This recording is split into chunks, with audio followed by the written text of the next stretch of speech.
Hello বন্ধুরা, চলে এসেছি একটি নতুন ব্লগ নিয়ে। আর সকালটা শুরু হলোই, মানে ব্লগটা শুরু হলোই ব্রেকফাস্ট দিয়ে। ব্রেকফাস্টটা কিন্তু আজকে অন্যরকম। ব্রেকফাস্টটা হচ্ছে, গতকাল কালী পুজো ছিল, মানে গতকাল রাতে কালী পুজো হয়েছে, তো আমাদের ক্লাবে এখন সকালবেলাতেই প্রসাদ দিয়েছে। আর সেই প্রসাদটা দিয়েই কিন্তু ব্রেকফাস্টটা করছি। খিচুড়ি, তরকারি, যেমনটা হয় আর কি পুজোর প্রসাদ, তো সেটা দিয়েই ব্রেকফাস্টটা সেরে ফেললাম। আমিও তাই, মাও তাই।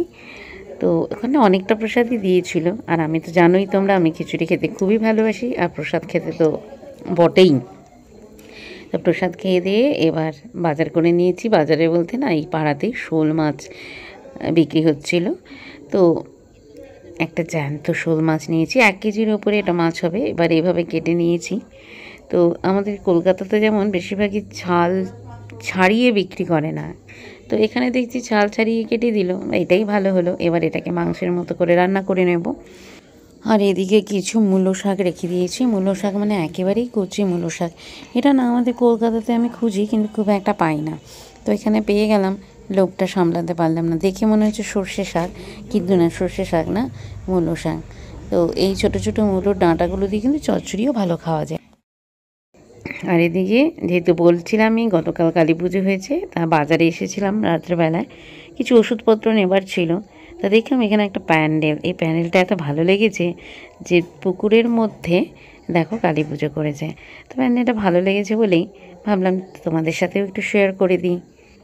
এদিকে আজ হলো ভাইফোঁটা। আজ মানে এটা কিন্তু পরের দিনের কথা বলছি, মানে তোমরা যে কালী পুজো ফটো তোমাদের দেখালাম, মানে বাজারে যে গেছিলাম কালী পুজো প্যান্ডেলটা দেখালাম, ওটা কিন্তু গত রাত্রের ছিল।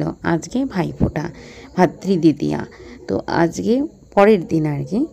তো আজকে মামা চলে এসেছে ফোঁটা নিতে। অন্যবার যেটা বলছিলাম, অন্যবার মা মামার বাড়িতে গিয়েই মামাকে ফোঁটা দেয়, কিন্তু এবার তো তোমরা জানোই মা অসুস্থ, মা তো বিছানা থেকে নামতেই পারে না।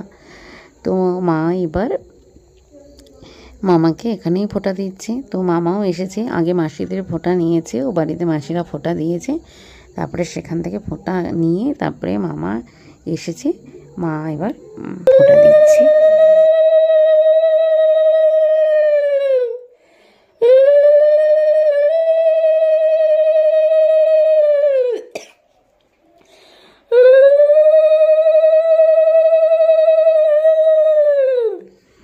তো মামাকে ফোঁটা দিয়েছি ঠিকই, মা কিন্তু মামা বলেছে না আজকে কিছু খাওয়া দাওয়া করবে না। তো যথারীতি মামা মানে মামার বাড়িতেই ওখানেই রান্নাবান্না হয়েছে, তো সবাই মিলে ওখানেই খাওয়া দাওয়া হবে বলে মামা চলে গেল, এখানে কিছু খেলো না, এটা ডিউ থাকলো।